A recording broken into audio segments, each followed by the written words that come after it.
Welcome to Inside the Game on One Soccer and the One Soccer digital platforms.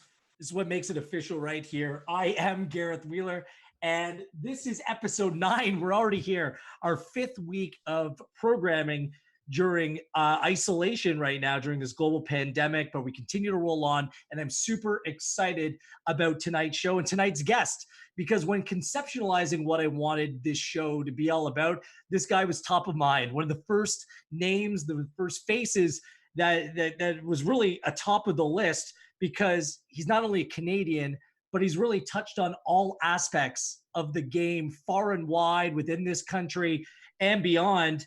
And just his ability to take you inside those experiences and what he's doing right now, mostly behind the scenes, which are going to be so influential of where Canadian soccer goes. I was just check mark, and it was a no-brainer to have him on tonight, and I'm so happy that he is. So on tonight's program, we're going to talk basically half about his past and half about the future and where things are going in Canadian soccer. Like always, if you have a question for him tonight, use the text right here on our YouTube channel, or you can hit me up on Twitter at Gareth Wheeler.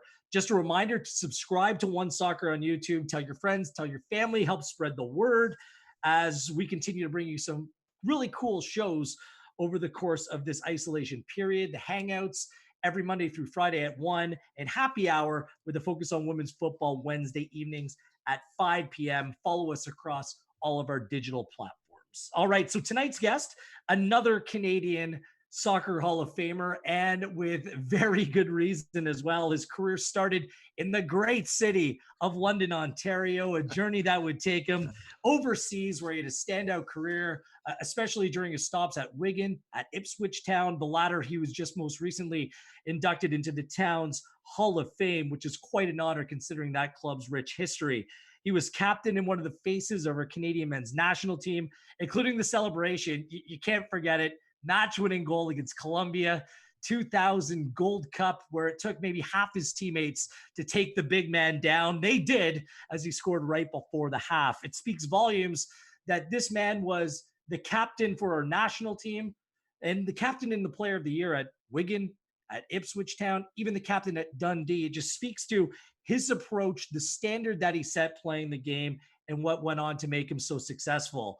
For as much as he did on the field as a player, he perhaps is even more recognizable for his work off the field. He became one of the top media voices for Canadian soccer at CBC, at TSN, an authoritative voice and one with passion as well. And while calling the game from the booth, he kept even closer by becoming the technical director at Oakville Soccer Club, picking up his UEFA coaching licenses, and as well as being on the touchline for our national teams as well, where the educations and experiences really continue to pile up and carry on to the point where it's culminated in his current role as Director of Development with the Canadian Soccer Association. He's busy as ever, and I can't wait to hear why and how it's all manifesting itself into our game today, coast to coast to coast. I want to welcome part of Canada's all-time best 11 and really one of the best builders of the game in our country. Today, it is Mr. Jason Devos. What's going on, Jason? How are you? Wheels, that was a really nice intro, man. I got to hire you to be my agent, I think. Dud, you have my number. You know how to reach me. No problem. I had to stress from the great city of London, Ontario. Absolutely. My hometown and your alma mater, Western, right? See, when I read London, isn't it actually Lambeth, Ontario? Well, actually, I grew up in the middle of nowhere. I was born in London, but when I was 3, my parents moved out to the middle of nowhere in a little small town called Appin. But I didn't even live in Appin. I lived outside of Appin. That's how rural I was. So, middle of nowhere on a dirt road in southwestern Ontario. So going into London was a big treat, going into the big city for me. Is there anyone more famous than you from Appin, Ontario? Loads of people. I think pretty much everybody's more famous than I am in Appin, Ontario. Oh, come on. There must be a lot of good hockey pedigree in a town like that. There are, absolutely. I mean, hockey's a big part of the culture there, but soccer's got a good spot in the society in Glencoe, the closest town where I play. Glencoe Minor Soccer Club was where I started, so Awesome. they're still going strong, and they've still got a good program. So it's obviously on hold right now, as is everyone's program across the country. But Yeah. that's where I got my first start. Yeah.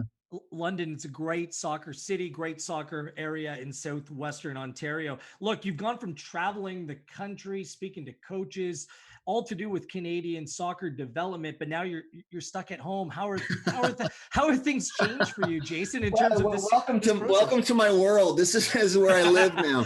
I feel sometimes like I sleep in my office. It's been a surreal experience, I think, but I think it's actually brought us closer together as a country. We've been very deliberate in reaching out and connecting with people. We're spending more time, I think, supporting each other. And a lot of times in the past, we were just so busy doing things that we never actually stopped to ask people, how are you doing? How are you holding up? How's your family? I think that's been one of the silver linings of all of this, is that we've developed a greater care for each other's well-being, and we're checking in on each other a little bit more. So I think that's been the last month or so. It's been busy, but it's been very good. Very, very good and very well put, Jason. On that note, how is your family? I know you have Good. a great family with Rachel and Jake and Ella.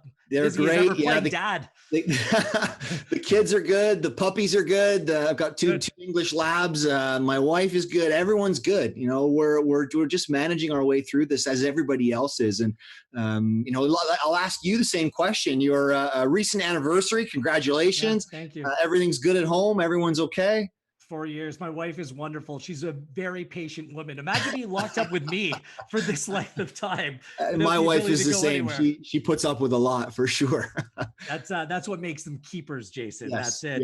yes. So not only continuing to work towards Canadian soccer programming, you have time to tap into one of your past projects in creating a new podcast. Canada Soccer Nation was just unveiled this week. What's that all about? I'm really excited about it. It's been a long project that we've been working on behind the scenes. Myself and Brad Fougere, who's my co-host and producer on the podcast with me. We have very long, detailed discussions about all things Canada soccer related offline, and we've long said we should be having these conversations with people on a podcast and getting these stories out there. I mean, my own personal listening preference is the long form interview where people get a chance to tell their stories. And what I've realized over the last 3.5 years working for Canada Soccer is there's some great people in our country who have incredibly fascinating, interesting stories. And this podcast is really an opportunity to showcase those stories, to share best practices, to expose the great work that's going on, and also answer some tough questions, because there are tough questions that we have to answer. So, I think it's a forum for people to share ideas and share their thoughts and share their stories. So, we've only done one episode. We had Stuart Neely, manager at Coach Education, on, and his story is a fascinating one as well. And if you know anything about Stuart and you listen to the podcast, you'll know that we only scratch the sides of the conversation that he and I have every day. So we'll have him on again in the future. But we've got Dave Nutt coming on tomorrow to talk about all things club licensing. Next week, we'll have Jim Laughlin coming on to talk about e-learning and coach development training.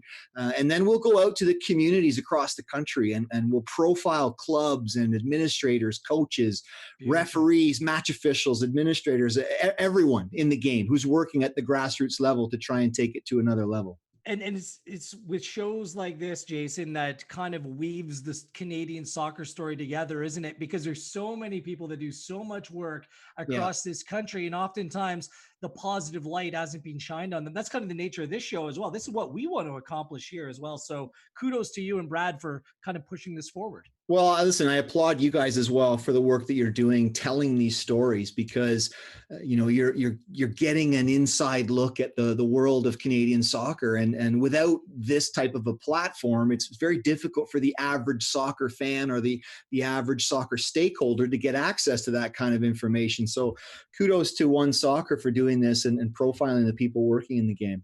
So for Canada Soccer Nation, follow the Canadian Soccer Association across all the social channels. I've seen that tweeted out and put out through the various platforms all week long, and I believe it's available on SoundCloud as well. So let us know how it goes, Jason. Yeah, I will for sure. I mean, it'll be across every favorite podcast platform, whether you're Apple, Android, whatever it is. There's a million of them out there, but we'll put it out there as much as we can. And if you have any questions or you want people to be profiled in your community, you can email us at podcast@canadasoccer.com, and it comes straight through to me and Brad, and we'll do our best to try and profile as many people as we can.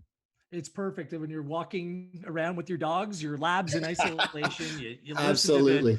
to the dulcet tones of Jason Devos. It's kind of the perfect segue to kind of step back into your story, because it's not easy for Canadian professional players, or wasn't easy during the 90s, to find opportunity and find a way to the professional level. Where did you find your love for the game and your kind of spot to grow into growing up in such a rural area? Yeah, it's funny, like I look back on my career, and if you'd have told me 30 years ago that it was going to happen, I would have laughed in your face. It was like, there's no way any of that's going to happen. It's completely unbelievable. And I don't want to bore anyone with the minutia, but it started for me in Appin, Ontario, playing for Glencoe Minor Soccer Club as a 7-year-old. And I played soccer in the summer and hockey in the winter. And I did that for 5 years. I played co-ed house league soccer with my older brother. So I played 2 years up because he's born 2 years ahead of me. And I played with my friends, and it was fun, and it was a game, and I treated it as such. And up until the age of 12, I never even considered the possibility that I could do this for a living. And I was very, very fortunate. In 1986, I'm 12 years old, Canada's one and only appearance in the Men's World Cup, and I get to watch it on television, and it's like a light bulb goes off in me. Something sparked, and I'm sitting there saying, I want to do that. That looks really cool. I want to play in a World Cup for my country. And from that point onward, I would say everything that I did was with a view to wearing that jersey and getting to a World Cup. So I was fortunate, and the other piece that I was very, very fortunate to have is extremely supportive parents. I think it's imperative. I get asked often now by parents and by people who have young children who are looking to who aspire to reach the highest level. What can you do? The only thing you can do is be the unconditional source of support and love for your child.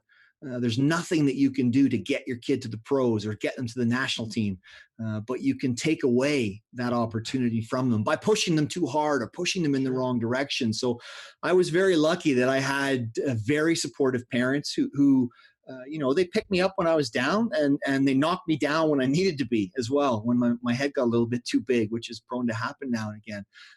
But they were always there for me, and they always gave me an opportunity to fulfill my dreams, whatever they were. So I was lucky. And then at 12, 86, I tried out for the provincial team, Ontario under 14 team, and I got cut. And it was the best thing that could have happened to me, because it made me decide. And I remember the car ride home from York University with my dad back to Appin, Ontario, and he said to me, "You've got a choice. You can be." You can be a fighter or you can be a quitter. You don't have to feel this way ever again. You live inside your little safety bubble and never push yourself out of your comfort zone again. And that's fine. You can do that. We'll still support you, or you can listen to the coaches and pick yourself up and try and get better and improve and come back again next year and give it another shot. And it's not a choice that I can make for you. It's a choice you got to make for yourself. You can be a quitter, you can be a fighter. And I was fortunate. I had supportive parents around me that picked me up when I was at my lowest, and they gave me that spark, that desire to fight. And from that point onwards, arguably to this very day, that's in me, and I'll keep fighting to try and make the system better as best I can. It's a great story, and one that's being told. We see on the Michael Jordan story. I mean, he was cut from his high school basketball team. I know that Owen Hargraves, the first time out, didn't make her Canadian men's national team. Like, this story seems to repel people in in the right direction. But right after that, Jason, things clicked for you relatively quickly. I mean, you were playing in the Canadian Soccer League at the age of 15 years old with the London Lasers. What was that like at that time?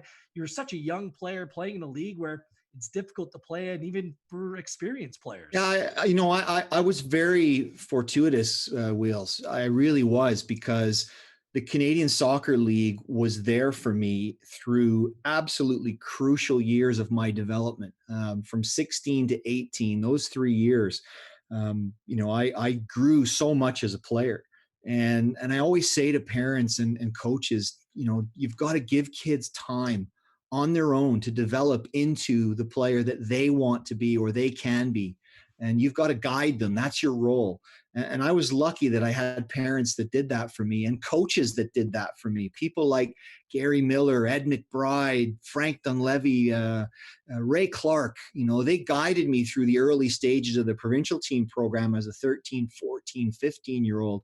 And believe me, I was not a star player on those teams. I was hanging on with my fingernails. I just made the team. I mean, if it was a squad of 20, I was in the 18, 19, 20 category. I wasn't first choice. And I was playing as a right fullback. I wasn't good enough to be a striker. I wasn't skillful enough to be a central midfielder. I wasn't quick enough to be a winger, so they put me at fullback. And then that's the way things were. Yeah, now it's a glamour position. Now you want to play at that position. So I played fullback until I was 16 years old, and I was fortunate because the London Lasers in the Canadian Soccer League in my hometown, they had a team in the CSL. And I got an opportunity to sign a contract for them for probably, $0. I wasn't even getting paid. But for me, it was, I need to be able to play against the best players in the country. And if you look back at the CSL, you look at what it was, it had almost our entire men's national team playing in that league. So, 1 week I'm up against Paul Pesci-Solido. The next week I'm up against Alex Bunbury. The next week I'm playing against John Catliff and Dominic Mobilio. I mean, it's sink or swim. And for me, I really got a chance to step out on my own. And I tell this to parents all the time who are fretting about their child's prospects at the age of 12 or 14. I didn't play center half until I was 17 years old. And I was playing for the Kitchener Kickers in the second year in the CSL. And Barry McLean and Drew Ferguson were the coaching team in Kitchener. And they decided that this 6'4" slow beanpole of a kid who could jump and head the ball might be a better center back than a right fullback. And it was like a duck to water. I mean, I looked around me and I'm like, okay, this is how the game is supposed to be played. And from that point onwards, I was really lucky. But every year in the CSL, year one in 1990 for me as a 16-year-old, London Lasers get to the end of the season, they go out of business. The next year I go to Kitchener. At the end of the season, they go out of business. The following year, the London Lasers get brought back again.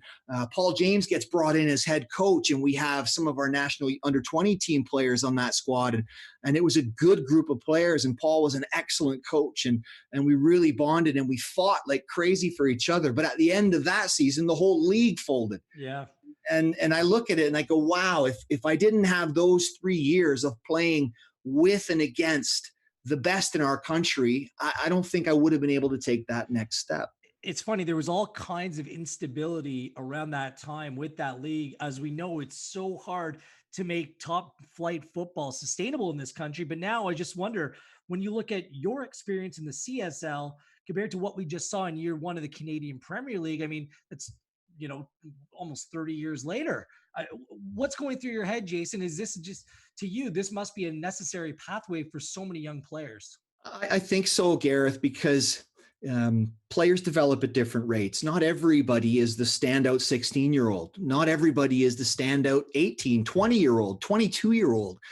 Players develop at different rates. And you see examples of that now in our men's national team. Like a Mark Anthony Kaye is a great example of someone who took a little bit longer to blossom and really find his way in the game. And now he's playing at the highest level for his country. So I feel like the CPL is going to give more kids in Canada the opportunity to play professionally professional soccer and to continue their development. Like this idea that you're going to be a Premier League superstar at the age of 18 years old, like an Alphonso Davies or a Jonathan David is, they're the exception. Most players will take a lot longer to grow into that type of an environment. So we need to have more environments for that to happen. And that's what the CPL can really bring for us, I'm sure.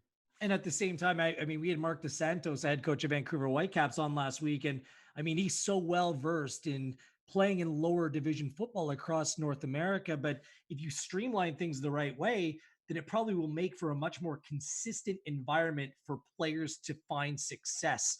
I mean, with all these different leagues, I mean, you played in the American Professional Soccer League with the Montreal Impact before these other iterations of the league came on. Yeah. So, I mean, you have experience in terms of dealing with adversity off the field as well. I think that's a key part of the development process, though.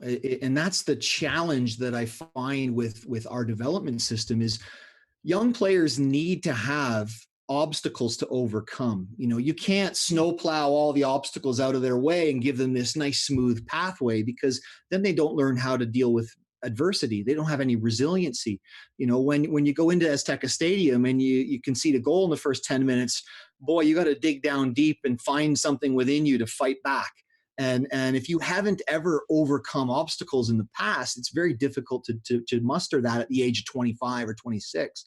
So, I feel like my journey to England and Scotland and the professional game in Europe and ultimately to the national team had all of these obstacles that were put in my way that I had to overcome, which was why I was able to reach the level that I did reach. And I feel like this is an opportunity now for more kids to have that same type of an experience. This idea that you're going to turn pro at the age of 16 or 17 or 18, walk straight into Bayern Munich's first team and start playing. That's very much the exception. It's not going to happen for most players. You're going to have to fight your way, and you'll get where you're going based on the work that you put into it. So, I think my experience of fighting in Canada to play professionally against the best in our country, it all helped me for what was to come down the road. Jason, you eventually got your move to the UK in the mid 90s. Darlington picked you up. Were they a third tier or second tier side at that time? They were in the third division. So yes, very glamorous outpost, Darlington Soccer Club. How did that move come about though? Because it essentially got you into the mix and got you noticed. Yeah, it did. It did. I have to tip my hat to one of my colleagues of the Montreal Impact and later with the Canadian national team, Mr. Nick Dasovic, who was playing in Sweden at the time. And his agent in Sweden had asked if there were any Canadians that he felt could play in Europe. He gave the agent my name, and long story short, I ended up going to a couple of clubs in England to try out. I went to Bournemouth. I was told I wasn't good enough. I went to Bradford City. I got injured after one day of training. But the agent that brought me over was a gentleman by the name of David Hodgson, who to this day, has helped me so much in my career. And I remember him saying to me, look, I think you can play over here. I've seen you play. I've seen the videos. I've seen you in person. I think you have what it takes to have a career here. I thought he was just being nice to me. I'd been to England several times to try out for teams. I went for 6 months. I went to Charlton and trained with their reserves and had a great experience, but never got a contract at the end of it, at the end of my first year in Montreal in '93. I went back to go to Gillingham. I was there for a month when Tony Pulis was the manager. Didn't get offered a contract. So I'd been kicked in the face so many times and told I wasn't good enough by so many people. I mean, I went to Barnet. Ray Clements was the manager at Barnet. He told me I wasn't good enough. So I got told no so many times, and maybe it's because I'm thick-headed or just too stubborn. I kept going back. But at Bradford, it was the lowest of the low. And Haji said to me, look, go back home, get yourself fit, fix your tendon in your foot. When you're healthy, let me know and I'll bring you back. And I got on the plane, and honestly, I just thought he was being nice, and I thought it was the end of the road for me. So I'm thinking now, maybe I got to go back to university. Maybe I'll play university soccer. Maybe professional soccer is just not going to happen for me. But I kept training and I kept working hard at the Fowler Kennedy Clinic at Western with my physio and working out there. And I got a phone call about 6 weeks later and it was David Hodgson. And he said, yeah, how's it going? How are things? Oh yeah, I'm working my way back to fitness. What's up? He said, well, I got good news and I got bad news. What do you want first? I said, well, you might as well give me the bad news. My life couldn't get any worse. So he said, okay, well, the bad news is I'm not your agent anymore. And I thought, oh, like, how could it get any worse for me? I'm injured. I'm back in Canada. Now I don't have an agent. Like, how am I going to get myself back to England? I said, okay, well, that's not great. What's the good news? He said, the good news is I'm now the manager of Darlington Football Club. And once you're healthy, you're going to be my first signing. I've got to sell my center half, and you're going to come in and replace him. So get yourself fit and get back over here as quick as you can. So just like that, my whole world flipped in 180 degrees, and I got myself healthy a couple of weeks later, and got in the plane, packed my bags, and off I went. My first contract, I didn't even look at it. I literally just signed whatever he put in front of me, and it was like £450 a week. It was next to nothing. Like, it was just livable wage, but I didn't care because I knew that I needed to be in that environment to help get better and help improve and grow. So, I say it wasn't glamorous, but I'll tell you what, I learned a lot about what it takes to be a pro in the UK by playing for Darlington Football Club. My first game was against Northampton Town. I think we won 3-1. And I remember coming back to my digs and going to the bathroom and literally sitting down in the bathroom for half an hour. I felt so drained. I had nothing in me anymore. I was exhausted. I couldn't believe the pace the game was played at.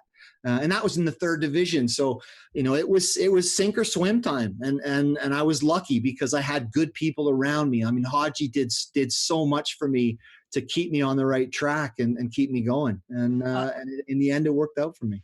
I'm going to try to go through your stops, not just brush through them, but I want to get a comment or two about some of your stops, because almost immediately you ended up in Scotland with Dundee United. And this was a good time for Scottish football in relative terms compared to where things are now. Celtic and Rangers, they were still a thing. And obviously players like Viduka were in the league at the time. Henrik Larsson. I mean, you were playing top quality players week in, week out. That must have been when it really got real, when you kind of stepped up a notch, Jason. Yeah, I did. And even how I got there in the first place was an interesting one, because we were flying at Darlington in my second year there. We had a good team, players like Brian Atkinson, Marco Gabbiadini was up front for us, scoring goals. Robbie Blake was in the team. He later went on to play for Burnley in the Premier League, colleagues with Stephen Caldwell. And so we had some good players in the team. We were doing really well. We were on the coach down. We were top of the league. It was sort of October time. We were top of the league on the coach down to Brentford to play them. And the players, we stopped at the services, and the players went to the cash point to get money out, and there was no money in their bank accounts. So they came back on the bus and they said, Haji, what's going on? We didn't get paid. What's going on? So Haji got on his phone, and it was, one of those big, massive brick phones, right? It was one of the first mobile phones. So he gets on the phone and he calls the owner, and he just says, look, lads, the club's skint.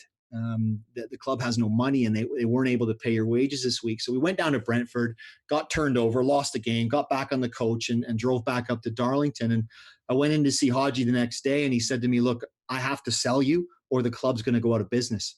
And I don't have a choice. I don't want to lose you, but this is the right thing that we have to do for the club. So I had a couple of options, I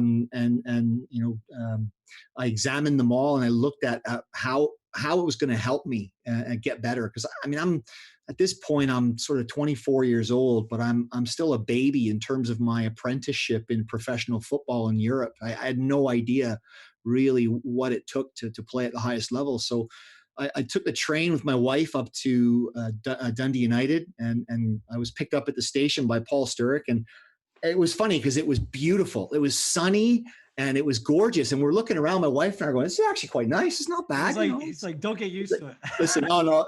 Here, after I'd signed for them, I realized that was the only sunny day in Dundee the whole year. Like, that was it. It was, you'd get all 4 seasons in one training session. You'd get snow, rain, sleet, hail, everything, but sun very rarely came out.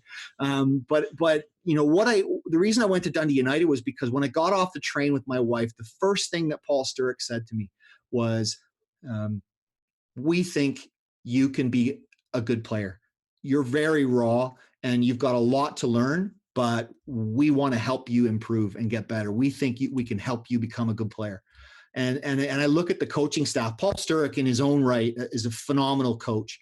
Jim McLean was a chairman, of an absolute legend at the club in terms of his understanding of the game, tactical knowledge. John Blackley was on the coaching staff, an unbelievable defender in his day. Maurice Malpass was still in the team, arguably the best left back that I've ever played with. An incredible defender, ex-Scotland international. Youth team coach was Terry Butcher. And I remember saying to my wife, if I can't learn how to be a center half by working with Terry Butcher, then I'm in the wrong business.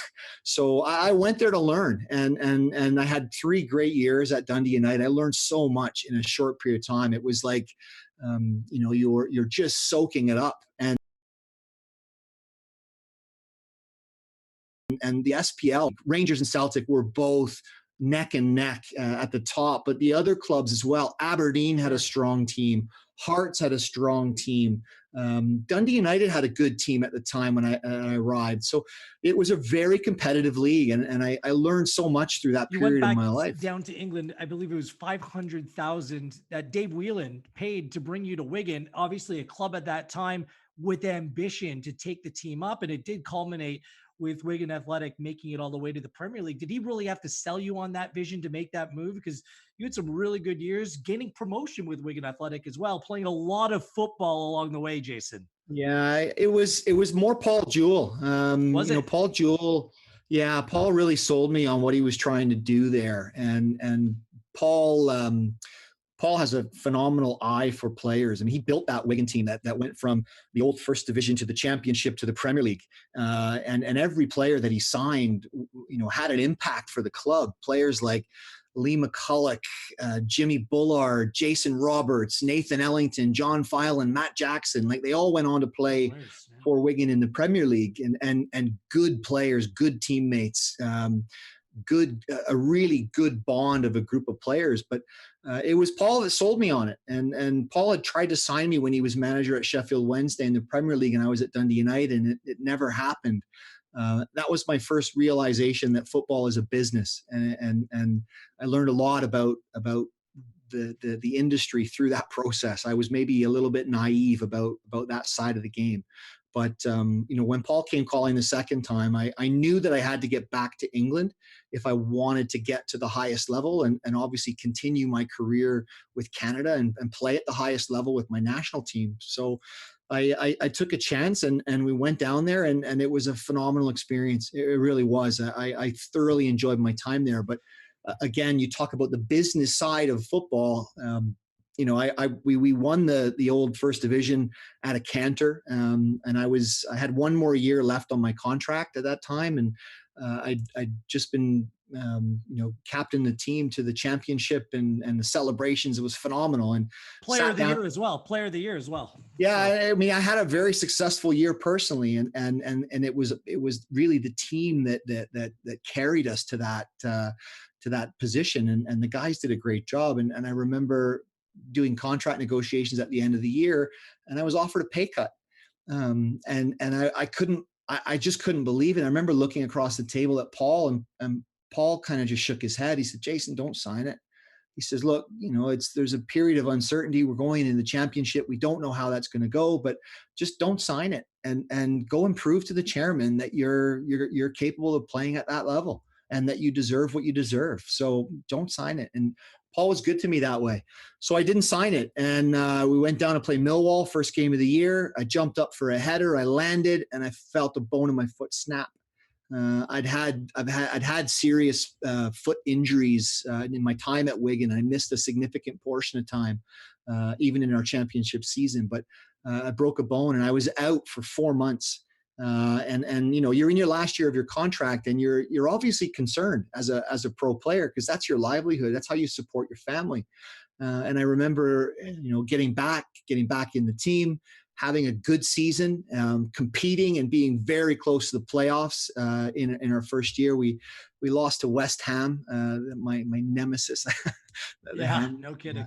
That was not the last time I'd have challenges with dealing with them, but we lost to them in the last game, and I think we finished 8th and just missed out on the playoffs in my last year at Wigan. And I remember I was out of contract, and I went to see Paul after the season was done. I said, "Look, Paul, what do you want to do here?" He said, "Look, I've talked to the chairman, and he's revised his offer, and this is what he can do." And so I called him up, and I said, "Mr. Chairman, it's Jason. What would you like to do here?"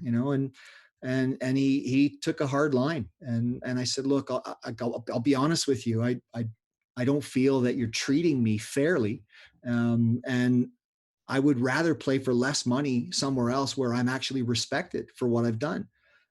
So I parted ways, and I remember being a free transfer and having several options in the championship to go to. And with every move that I made, I would always pick up the phone and call David Hodgson, Hodgie, I'd call him, and say, "Look, what do you think? These are the options I have." And I remember I was rattling off the names of the clubs that I was speaking to, and I got to Ipswich, and he said, "Stop right there."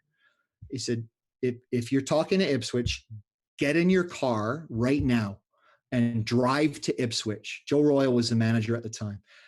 Get as much money as you can, get the best contract that you can get, do what you have to do to look after your family. But whatever you do, sign for Ipswich, because you will absolutely love playing for them. They are a proper football club. They are proper football people, and you will love it. And it's the best decision that I made. And it was hard because I knew I was leaving a team that was destined to go or challenge to be in the Premier League. And lo and behold, the next year when I was at Ipswich, Wigan got promoted. Ipswich finished third. We went in the playoffs, and we lost to West Ham. West Ham. Again. So, but the 4 years I had at Ipswich, I look back on with nothing but great memories, because it's a phenomenal football club. And I've said this before at Ipswich in the media and to the fans there. If I could have joined as a 16-year-old, I would have done. And I would have spent my whole career there, because I knew that I could achieve my footballing ambitions at that club. And my only regret is that we never got to the Premier League. We never got the promotion that the fans deserved and the club deserved. And we came so close. In that first year, we had some wonderful players, Darren Bent, Tommy Miller, Jim Magilton, Chef Kikuchi, Kelvin Davis, players that went on to play or had played in the Premier League. But it was a special time for me. You played over 170 games. You're a club captain. You're in the Ipswich Town Hall of Fame now. You mentioned that first year. It's not as if Wigan just ran away with it. They finished second in the table. You finished third and had to go the playoff route. And obviously West Ham put an end to that. But those good years, and that was still a good Ipswich Town side.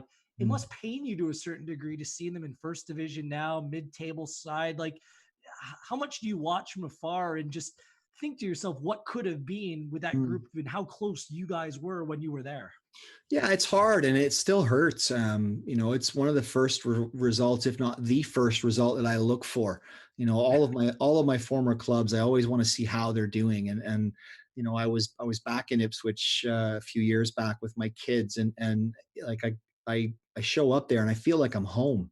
And it really was, like, from the first day when Joe Royal met me at the stadium. We got in his car and he drove me around. He took me to his house. He talked to me about what he wants to do from a footballing perspective. And Joe was phenomenal, a phenomenal manager, just a phenomenal human being. I've got nothing but good things to say about him. So, I was really fortunate that I had the last 4 years, the best 4 years of my career at a club like Ipswich Town. Brilliant. What's incredible to me when I look at the numbers over the course of your career, how many games you played a season. Like, you were like 40, 50 games a season, Jason, with travel playing for the men's national team as well. And obviously injuries played a significant part of your career. I know now there's a significant focus on sports science and maybe managing players a little bit better. Do you think, what if you could have maybe extended your career a little bit longer if you just didn't put so much into it? My lower back right now would tell you differently, Gareth. I don't know. When I was in my last year at Ipswich, I had a conversation with my wife, because I had an offer to stay another 2 years. I could have played until I was 36. But I remember saying to my wife, if I keep playing football, I think I could be in a wheelchair by the time I'm 40. I ruptured a disc in my lower back when I was 26 at Dundee United. I was worried it could be the end of my career. And it's not a healthy thing to have right now. And I'm paying the price for it. But, I made the decision to step away when I did. because it was on our terms. My wife and I decided to bring our kids back to Canada, to raise them in Canada. And my wife would have happily stayed. She loved Ipswich. She loved Suffolk, and she would have happily stayed there. And we were happy there. But I just knew that I needed to get on with my life and a different career. And I had an opportunity with CBC to move into the media. And it was something that I had done previously that I enjoyed. I look back on my early days in the media and I cringe, like most people do in every job they do, We do. about how poor I was. But it was something that I enjoyed doing. So I knew that was the right time to do it. But talking about the number of games that you played, the championship is a frantic league. It's very physically demanding, and when you're playing international football as well, it's a real challenge. I remember my last year of playing for Canada, my last qualifying campaign, which was for, I believe it was the '06 World Cup, because I stopped playing for Canada in 2004. At the end of the season, the club season, I couldn't get out of bed at Ipswich. I was just exhausted, and the doctors Wow. took my blood and did some tests, and they said, "Look, you're just suffering from exhaustion. You can't keep doing this at your age." And I was 30 then, and I had to make a decision: can I keep playing for Canada at the jeopardy of my club career? Am I really going to be playing at the age of 36 in a World Cup? Perhaps, maybe, maybe not. Did I want to be hanging on to get more caps and stop the progression of younger players like David Edgar, who was coming through the system at that point? I didn't want to be that guy. I didn't want to take away opportunity for young players to develop and get the experience they needed to go into Central America and get results in CONCACAF. So I decided to stop playing for Canada at that time. I'd had my crack at the whip and I'd failed, and it haunts me to this day that I never managed to fulfill my dream as a 12-year-old to get into the World Cup and representing my country. Well, it wasn't all a failure representing your country. I mean, the 2000 Gold Cup was a wonderful run.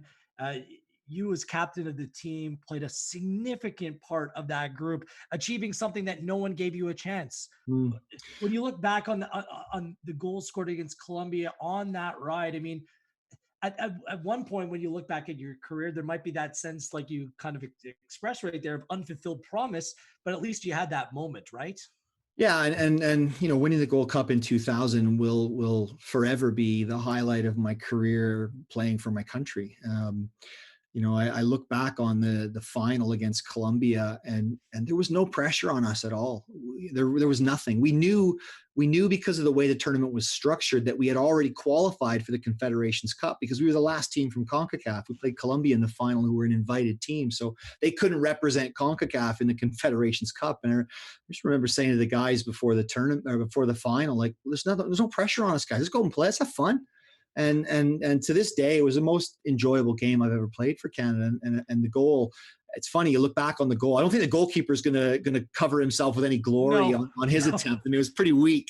But you know what they say, all the ball has to do is cross the line. So it was a great ball from Nashi, and I just went after it and scored. And then I realized that it was in, it was over the line, and I peeled away to celebrate.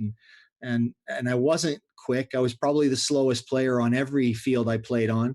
And I know Mark Watson was chasing me down from He behind. was. And I'm like, I'm never going to get away from Waddy, so I can keep running and tire myself out, or I can just give up and let him tackle me. So he tackled me, and we piled on, and yeah, it was a surreal ride. It really was. And you go back and look at it now, 20 years later, I'm that old. It's remarkable, but it's always going to live in the memory as something really special for that group of players, for sure. It was a typical Jason Devos goal. I was looking back. You scored 4 goals for Scruffy, Canada. you mean? Not very I, classy. I think he scored. I think he scored 19 as a professional player over in the UK as well. That's a good number for a center back. But how many of them were actually headers? Majority. I would say the majority. 7 of your final 10 were all off that big head of yours. Yeah. It helps when you're 6'3", 6'4", and you can jump. And it's all about delivery. And Martin Nash, like I don't know if there's ever been a better passer of the ball that's played for Canada. Nashi was so underrated, and his ability to deliver from set pieces was exceptional. So it was just a question of how badly do you want to get on the end of it, and that's something that we prided ourselves on. We had to score goals from set pieces. We knew that we didn't have the attacking prowess that maybe we're seeing now in our national men's team, which is quite exciting. What's kind of cool is now you have been at a World Cup to represent our country as part of the coaching staff with the women's side in Brazil the last time out. But the road to get there is one maybe a little bit less conventional, just because you touched on so many different areas of the game. And most people, Jason, they still miss you to this day, seeing you on television on a regular basis, either being part of a panel or being part of the commentary, providing analysis. How difficult was that decision to leave that job where you had a big voice in this game, publicly speaking, to take something on? And we'll get into your new role, taking something on behind the scenes that probably will end up leaving that much more of a legacy. Yeah, it was a tough decision. And I was lucky. I got to meet and cross paths with some amazing people. And the hardest part about leaving the media was leaving the relationships with the people. Working with Luke and KJ and Steven and yourself at TSN. There's great people there who desperately love the game and want to help it grow and get better. So, I love that side of it, the camaraderie of the media.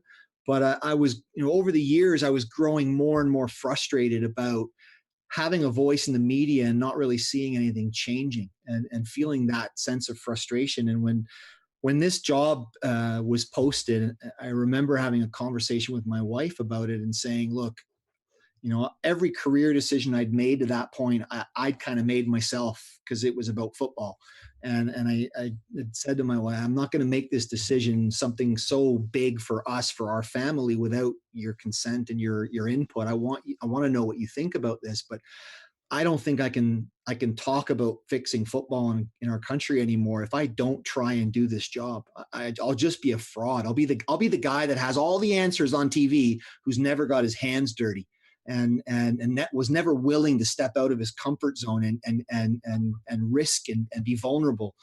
And so, she said, look, if it's what you're passionate about, then go for it, and we'll make it work. We'll figure it out. And she knew what she was getting into. Unfortunately, she knew it was going to mean long hours, and it was going to mean a real sacrifice. And she's always sacrificed for me. And that's an incredible attribute that she alone has. And so I applied, and I went through the interview process, and I built a presentation. I'd done my research. I'd done my work. I'd obviously gone to Europe and the United States to get my coaching licenses. I'd been working as an occasional assistant coach with John Herdman over the years since 2013, and learned so much from him through those experiences. And I just felt I'm at a point in my life where I've got to step out and try and do this. I might fail spectacularly, and there's going to be a whole bunch of people that'll say I told you so. But if I don't do this, I don't think I can live with myself. So I applied, and I went through the process. And I remember at the end of the interview process, my final words were, if you don't feel I'm the right person for this job, I'll accept that. But please hire someone who is Canadian, who loves our country, who loves this badge, who is going to do everything they can to help make the game in our country better, because that's what we need. And I was fortunate. I managed to convince the powers that be that I was the right person for the job, and it's been an incredible journey ever since. And I've learned so much. I mean, I've been really fortunate in my career all the way along the way, where I've been exposed to outstanding human beings and learned from them and sought out those learning opportunities. So, every chance I get to work with somebody like John Herdman, I'm going to take it, because I know it's going to be uncomfortable. It's not going to be easy, but I'm going to learn something, and I'm hopefully going to be better for that experience. My staff, Stuart Neely, Dave Nutt, Jim Laughlin, like, I learn from these guys every day. They help make me better at what I do, and they challenge me. I mean, it's not easy. They're pushing back on everything, but that's the only way we're going to get better as a country, is if we're pushing back against ideas and pushing for ideas that are about one thing, and that's making our country better. I think it's appropriate based upon your footballing path that you take a difficult job where there will be highs and lows and challenges across the way, because I wrote down your title. It's Director of Development, and development in Canadian soccer. It's something that everyone has an opinion on. People aren't going to see eye to eye. It's a huge task because there's the three detriments that I've always said is the biggest challenge for Canadian football outside of curriculum and how to actually get through development: geography, climate, and cost. Those are the three big things. Yeah, So absolutely. I mean, it's a difficult job to take on. What does your job actually entail, Jason? Because that's a big title, Director of Yeah. Development. So let's start there and kind of work through what's actually going on right now in Canadian soccer that people might not know about, but they can kind of rationalize and get excited about. Yeah, that's a great question. The job description when I applied for it was quite vague, to be honest, and it was really about trying to do an analysis of where are we, what are we doing right now, what's working, what's not working, and going around the country and getting a better sense from the people working in the game at the grassroots level in the various regions of our country, because it's not for me to say I've got all the answers and you need to do what I tell you to do. I'm not smart enough. I don't have all the answers. My job, and I say this to my staff all the time, is we're not in the football business. We're in the relationships business. We're here to build relationships with people and to support people and to help people. And I was fortunate. I said, I've worked with some great people over the years, great managers, people I've learned from. And the one thing that I learned about leadership is it's not about having all the answers. It's not about being serviced by the people you're leading. It's about being in service to the people you're leading. It's about helping them get through the challenges, overcome the obstacles that they're faced with. Every province and territory that I've been to in this country, I go in and ask the question, tell me about soccer here. What are your challenges? And the people there have already figured it out. They already know what the problems are. What they don't need is somebody coming in and telling them, okay, you need to do this, this, this, and this. What they need is help, and they need support. And that's what me and my staff primarily try and do. So if I had to narrow it down and say, what do you do? Is that we try and help people. We try and help people find solutions to make the game better for the kids who are growing up in the game right now. And we don't always get it right. We make a lot of mistakes and we hold our hands up when we do, because we're not perfect. We're human beings, but we're always doing it from the place of care and concern and value. And first week on the job, my office at BMO Field, I have a whiteboard and I wrote up on the board, the needs of the player come first.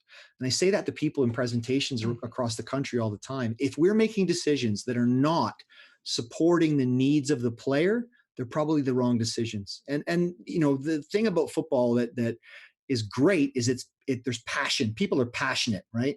And that's fantastic. And I never ever want someone not to voice a dissenting opinion, because it's only through hearing those dissenting opinions that we come up with the best solution possible. So I encourage people to have their say and be critical. It's a good thing. It's one of the things that makes the game beautiful is that we all have opinions.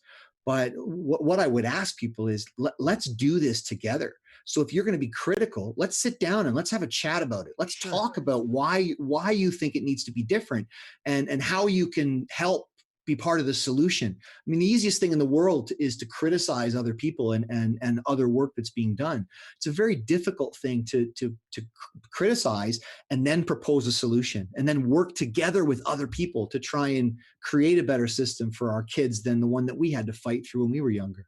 So what's being done, just for some viewers might not be fully aware of what's going on behind the scenes, just in terms of long-term development programs, coaching curriculums, making sure that that players and leagues are run in the most efficient way to get the most out of each and every player at different levels, right? Yeah. Correct? Is that essentially the nature of the job right now, making sure that the player pathways are clear and across this country that the approach is in a professional and similar way, no matter where you go? 100%. I mean, there's a whole bunch of different facets that we work on, one of which is coach education. So formal coach education, going through the licensing system, becoming a trained and professional coach with a qualification beside your name. One of the big things that we had to do was create specific coaching courses that are relevant for coaches working with kids in our country. So we now have advanced coaching licenses for coaches working with kids under the age of 12, the children's license. We have a youth license, which is for coaches working with teenage players. We have the conventional B license and A license, which is more geared towards coaching senior players in the performance stream, but those are not appropriate for coaching a group of 10-year-olds. So we have age and stage specific coaching courses that are being implemented now across the country. Just in the last month, all of them are being delivered online because we've had no choice. We've had to adapt and evolve and change and be fluid. And my staff deserve all the credit in the world because they've done all of this work in a very short period of time. So it's kudos to them.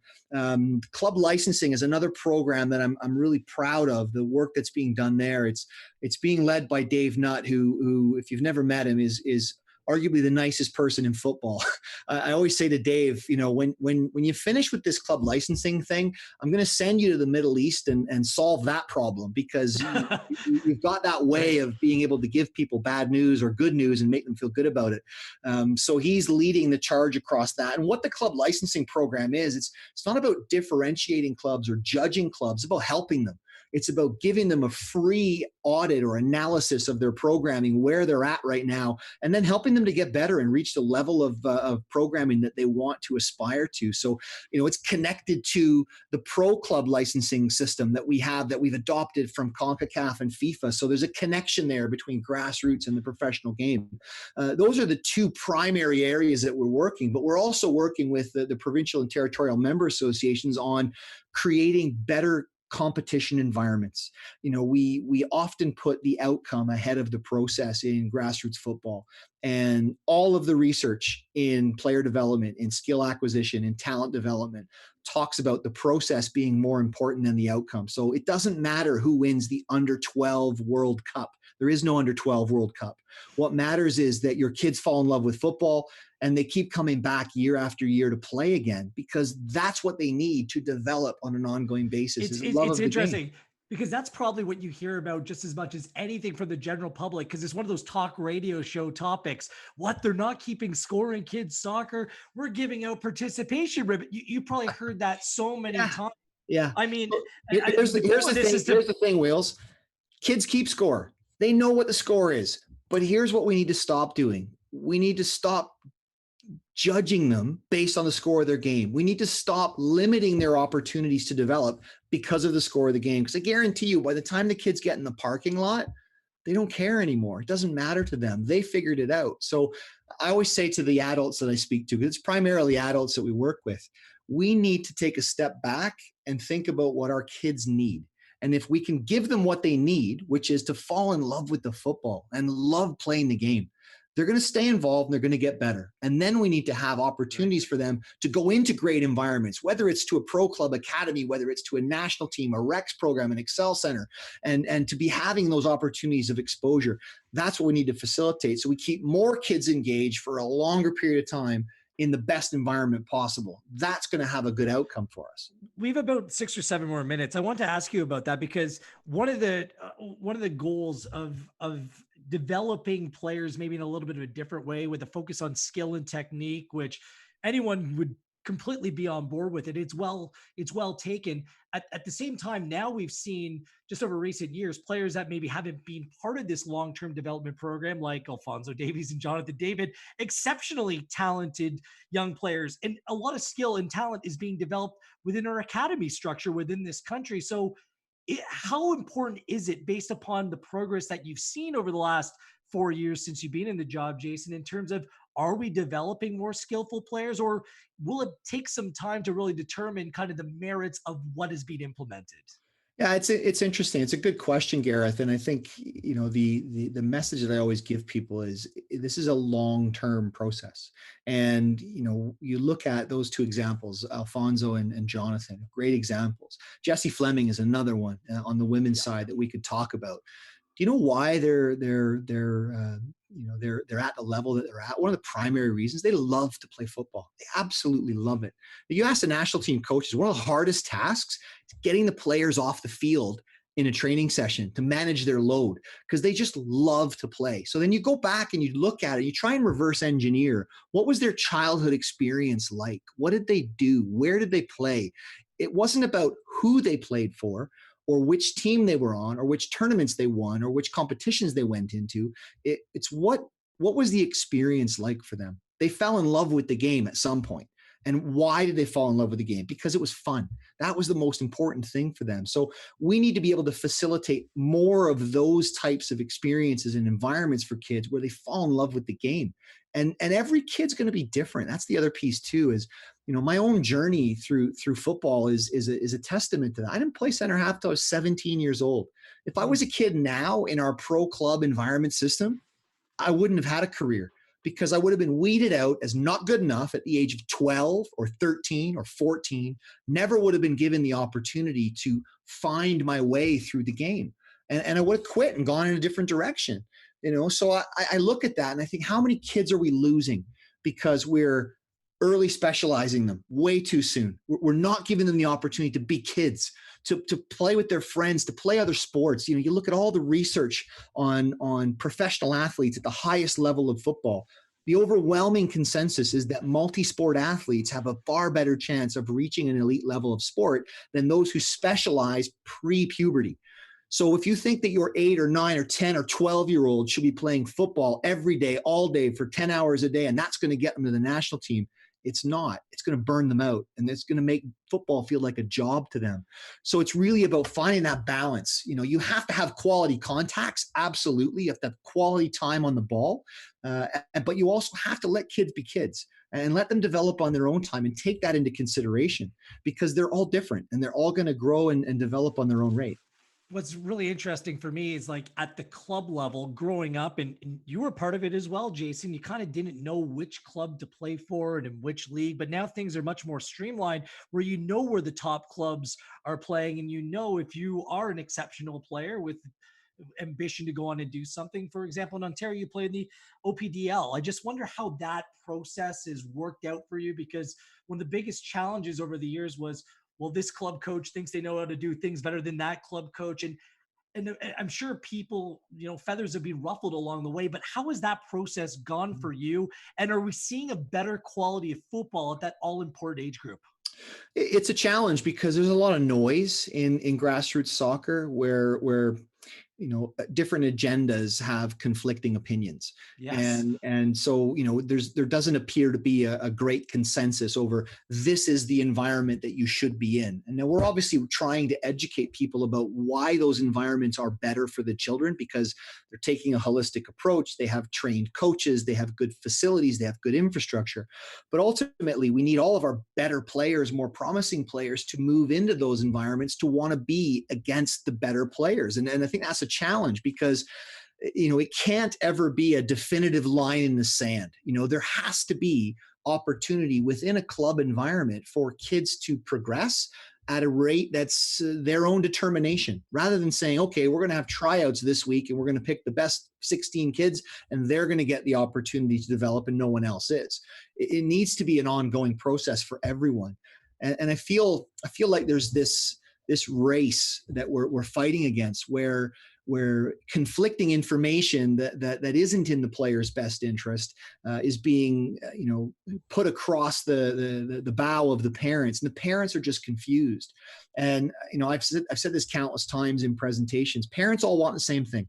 Every single parent in the world wants the same thing. They want their children to have the best opportunity to fulfill their dreams as possible. Unfortunately, it doesn't help when we muddy the waters and we don't explain to parents what that actually means and what that actually entails. And I always say to parents, you need your child to be in a place where they fall in love with football. And if that's at this club or this academy or that academy, that's your choice. If your child has talent, they're going to seek out the environment that's best for them, that's going to challenge them. That's the other piece too. You talk about players like Fonzie and Jonathan David and Jesse Fleming and Christine Sinclair, the greatest goal scorer in FIFA history. They want challenge. They want to be in the environments where they're testing themselves against the best. They don't care about winning a trophy 10-0 when they're 10 years old. They want to play against the best and test themselves against the best. But it's hard, and I sympathize with parents. I feel for them, because there is a lot of confusing information out there about what is best for their kid. And for me, I think the overwhelming message has to be: find a place where your kid falls in love with football, where they love their coach, and their coach has their interest ahead of the coach's interest, where they're going to say to you, you need to go to another club that offers things that we don't offer, that will push you out of the club to a higher level. That is what we need to start celebrating in grassroots football. Which clubs are actually helping players get to a higher level of the game? Not which clubs are really good at collecting good players in their area and winning trophies, because that's not development. It's just so intriguing, so interesting as someone that went through it, where a lot of these clubs were based upon your ethnicity, what group you grew up in your local community. Now these are professional clubs and professional organizations. And if we're following a model, I always say, Jason, junior hockey in this country works because there's a clear pyramid. You know, every step of the way, if you're this player, you go over here. If you're this player, then you become part of this system.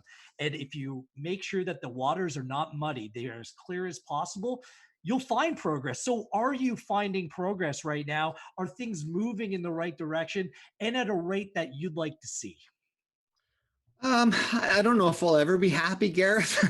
I think just my nature is I want us to be better faster, and I keep pushing and pushing and pushing, and I'm learning. I'm still learning and still evolving, and learning to be a little more patient with things. It's interesting that you bring up hockey, because Hockey Canada have been a phenomenal help to me. Paul Carson, in particularly at Hockey Canada, Tom Rennie, Corey McNabb, been phenomenal allies in the development process. And we had Corey actually come out and speak to our provincial and territorial technical and executive directors recently. And one of the things that we get wrong is we make this assumption that we're great at hockey because we develop players so well. And we do have a good development system, but the reality is we have a third of the world's hockey playing population in Canada. There are 1.8 million hockey players worldwide. We have a third of them in Canada. The equivalent ratio in soccer would be for us to have 90 million soccer players in our country. That's a huge factor. And Corey made a really good point the last presentation he delivered to us. He said, we give away our advantage to other nations. That's why countries like Finland and Sweden and others in Europe are getting better. They're closing the gap because we have one under 18 national team.